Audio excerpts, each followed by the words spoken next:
Oke teman-teman semua, semoga panjenengan semua sedang sehat dan bahagia. Saat ini saya sedang mudik lebaran pulang kampung ke Yogyakarta. Selain bertemu dengan teman-teman di kampung, teman-teman bermain, saya juga berkesempatan bertemu dengan teman-teman saya di gereja dulu ketika masih remaja pemuda. Dan satu di antaranya adalah Mas Yoga. Halo Mas Yoga. Sehat? Oh, sehat, luar biasa, Sip. baik. Gimana lebaran, rame? Ya, seperti biasa, rame. Macet pastinya. Macet ya di Jogja ya. Di mana-mana wis mogok. Oke. Nah, teman-teman, satu hal yang cukup membanggakan bagi saya adalah karena di gereja tempat saya bertumbuh, GKJ Sedayu, itu belakangan ini ada beberapa anggota majelis yang adalah anak-anak muda. Kalau saya ingat itu dulu pertama mungkin Mbak Emi ya, yang masih muda. Mbak Emi terus masih muda. 3 orang yang seangkatan dengan Mas Yoga. Ada Putri, Mbak Putri, Mas Heru dan terus saya. Yoga. Tapi yang pertama kali adalah saya. Oh gitu malah. Saya dulu. Okay. Oh, Mas Yoga dulu. Nah, teman-teman semua, mungkin di GKJ cukup jarang ada anggota majelis yang masih muda, apalagi belum menikah, karena berbagai macam alasan. Dan saya senang ketika di GKJ Sedayu akhirnya ada majelis yang masih muda. Nah, Mas Yoga ini salah satunya. Iya. Gimana Mas perasaannya dulu ketika tahu Mas Yoga mau dijadikan majelis gereja gitu Mas? Ya, sedikit cerita. Waktu itu saya itu didatangi sama majelis. Ya, pada intinya saya di Patuen di Tanjeke mau nggak jadi majelis. Saya kaget, otomatis kaget lah. Saya itu masih muda ya Pak. Saya itu pengalamannya kurang. Tapi kenapa kok majelis jemaat memilih saya? Tapi di dalam hati saya nggak menolak. Saya tetap nggak menolak ya? Nggak, saya sangat tidak menolak. Saya terima, tapi aku minta pertimbangan. Kok memilih saya itu karena apa? Saya itu masih muda, belum keluarga. Sedangkan majelis-majelis GKJ itu kebanyakan kan sepuh-sepuh, tua-tua gitu kan. Lah kok memilih saya itu alasannya apa gitu? Terus kemudian dijelaskan nggak alasannya? Iya, dijelaskan karena Mas Yoga dipandang mampu dan bisa untuk menjadi majelis di jemaat. Ya udah, saya terima itu. Tapi ya itu tadi, karena saya juga kerja, saya punya kesibukan, saya kerjanya sip, ya udah saya jelaskan di awal bahwa saya gini Pak, saya bisa menjadi majelis tapi dengan itu tadi, kesibukan kerja tadi. Ya diterima, ya oke. Pada akhirnya gitu. Jadi memang kebanyakan anak muda itu ketika ditawari untuk berpelayanan termasuk jadi majelis itu ada 2 alasan biasanya. Oh, masih muda, belum mampu, belum punya pengalaman bergereja dan sebagainya. Atau karena terlalu sibuk. Karena kan usia muda barangkali usia produktif dan seterusnya. Terus, tapi Mas Yoga nggak menolak ya? Tapi tidak, saya tidak menolak karena itu bagi saya itu kesempatan bagi saya. Kesempatan. Iya. Menarik. Iya. Nah, terus akhirnya Mas Yoga diteguhkan menjadi majelis gereja GKJ Sedayu. Ketika sudah masuk menjadi anggota majelis, perasaannya gimana Mas? Dengan bayangan-bayangan sebelum jadi majelis seperti ini, nah setelah nyemplung itu ada bedanya nggak?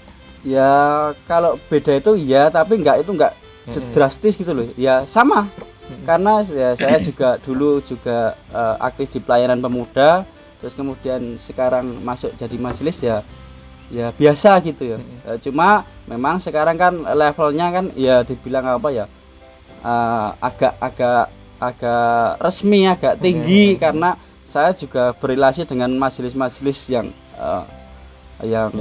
lain yang banyak tentunya gitu. Kan kalau biasanya itu kesan-kesan terutama di GKJ manapun itu, majelis itu kan harus tua. Terus dia pembawaannya harus berwibawa, terus harus sangat katakanlah sempurna gitu ya Mas Yoga. Iya. Itu kan mitos yang mungkin ya ada benarnya tapi juga nggak selalu begitu.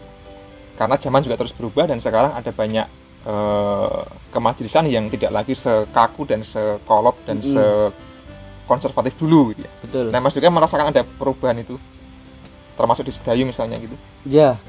Ya itu sangat berubah karena waktu saya itu masih jadi pemuda, saya juga aktivis pemuda itu merasa itu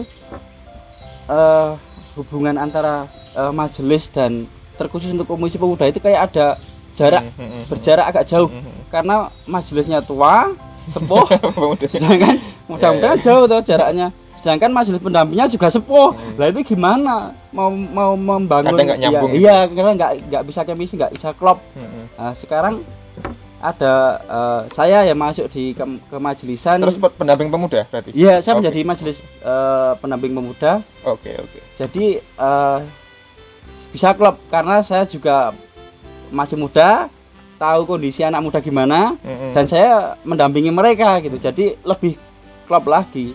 Gitu. Jadi menjadi penyambung lidah anak ya, muda betul. ke level resmi kelembagaan, tapi juga menjadi penyambung lidah gereja lembaga kepada anak-anak muda. Betul sekali, karena keinginan saya waktu itu saya menjadi majelis pendamping pemuda, saya akan memadai mereka, unek-unek mereka, pergumulan mereka, apa yang mereka inginkan ke majelis itu saya tampung semua, terus kemudian saya bawakan di situ, sampaikan di situ. Kemudian majelis pengen apa ke anak muda, ya saya juga menjadi memfasilitasi itu. Oke. Gitu. Nah, seringkali kan nggak nyambungnya karena tidak ada komunikasi. Iya, betul. Jembatan itu ya. Iya. Sehingga karepe pemuda opo nggak tersampaikan, karepe gereja opo juga nggak dipahamkan betul. ke anak-anak muda. Jadinya terus kayak miss toh, kayak ada gap yang jauh.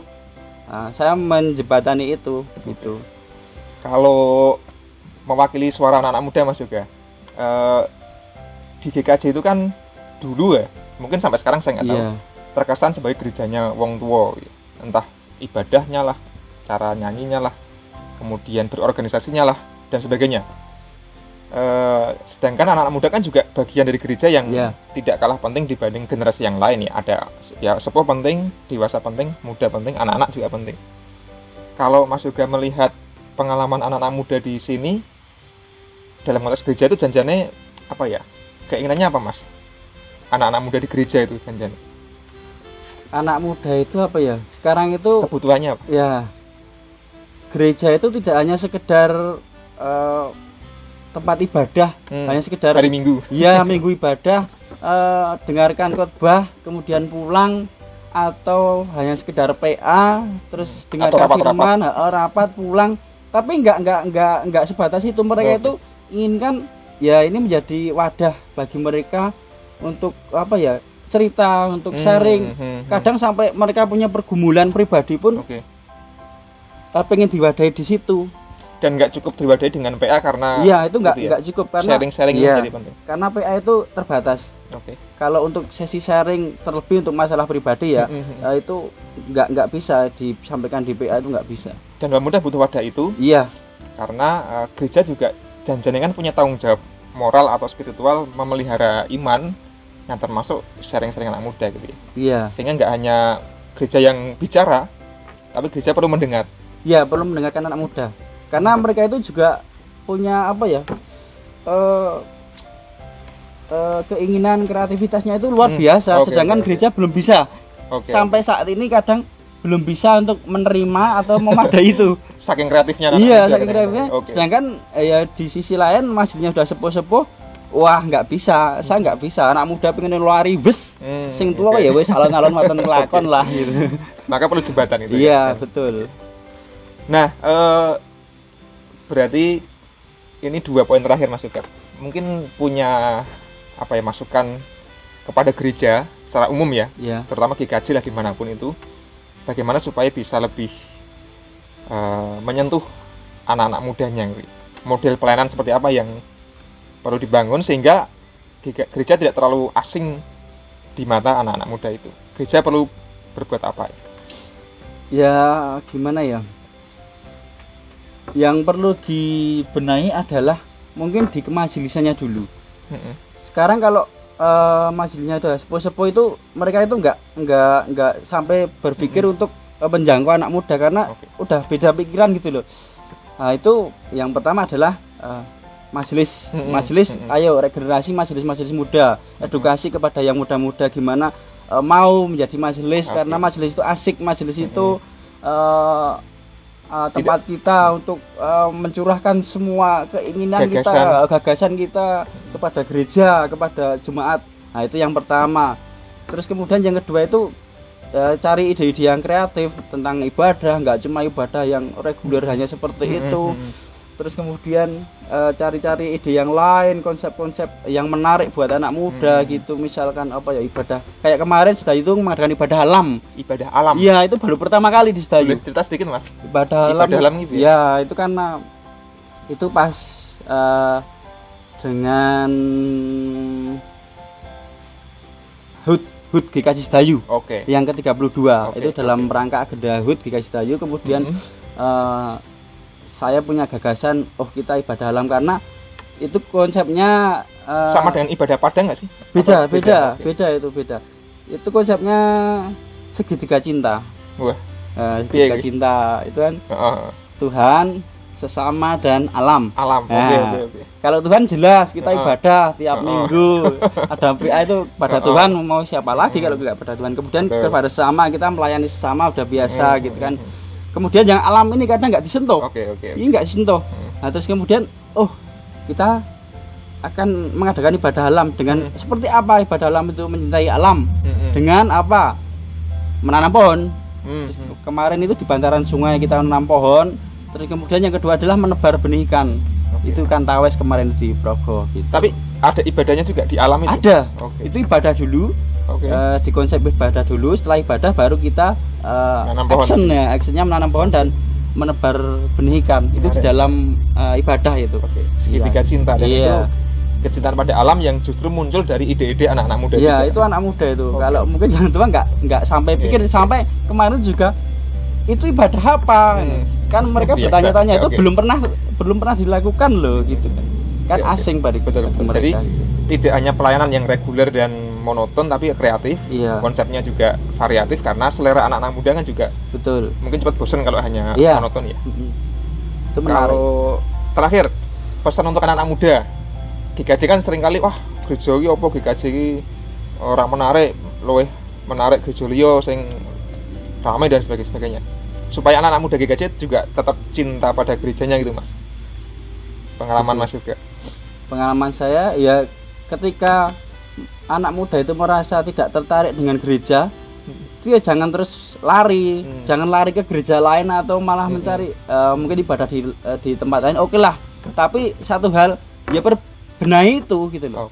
Tugasmu ketika kamu itu merasa pelayanan di gereja itu tidak sesuai dengan pemikiranmu, kamu bosen, ya udah bikin supaya nggak bosan. Iya, gimana nggak bosan? Caranya gimana? Salah satunya mau jadi majelis misalkan, atau saja sampaikan saja ke majelis gereja atau di wadah yang sudah ada di gereja itu. Saya menginginkan seperti ini loh Pak. Saya menginginkan ada ibadah kayak gini loh Pak. Gitu. Jadi solusinya bukan lari, tetapi membenahi atau membangun persekutuan GKJ yang asik tadi. Betul. Itu. Kalau lari itu percuma, ya akan seperti itu terus. Terus GKJ itu bosen nih, ngono-ngono we. Tapi kamu tidak berbuat apa-apa. Tidak berbuat apa-apa, malah lari, percuma dong kayak gitu. Ketika tidak sesuai, tidak menarik, ya udah gimana caranya kamu buat itu menarik gitu kan? Gitu. Jadi itu mentalitas, mungkin orang Jawa mengatakan handar beni itu ya. Iya, handar beni. Oke teman-teman, mungkin kita bisa ngobrol lebih panjang janjinya Mas juga, tapi ini waktu terbatas. Iya. Dan kalau kita bicara soal gereja dan anak muda, itu tema yang sangat menarik dan bisa panjang. Tapi dari pengalaman Mas juga kita bisa membuktikan bahwa GKJ juga bisa dekat dan akrab dengan anak-anak muda, sehingga GKJ menjadi gereja yang ramah pada semua generasi anak muda, remaja, dewasa, namun juga orang tua atau ateis. Nah, semoga Mas juga terus bertumbuh dalam pelayanan sebagai majelis dan semakin kreatif mendampingi anak muda khususnya ya Mas Yoga ya. Dan semoga GKJ Sedayu tetap menjadi gereja yang terus berwarna. Amin. Untuk kemuliaan Tuhan kalau bahasa rohaninya gitu ya. Oke Mas Yoga, terima kasih ngobrol-ngobrolnya. Sama-sama. Sukses Dan selalu. Pengen ngobrol lebih banyak lagi Mas ini, tapi kapan-kapan kita bikin podcast lagi. Ini kan segini nggak cukup lagi. Bisa semalam suntuk. Biasanya kan kita ngopi bareng Mas. Iya, besok kita agendakan selanjutnya. Oke, terima kasih semuanya. Ya.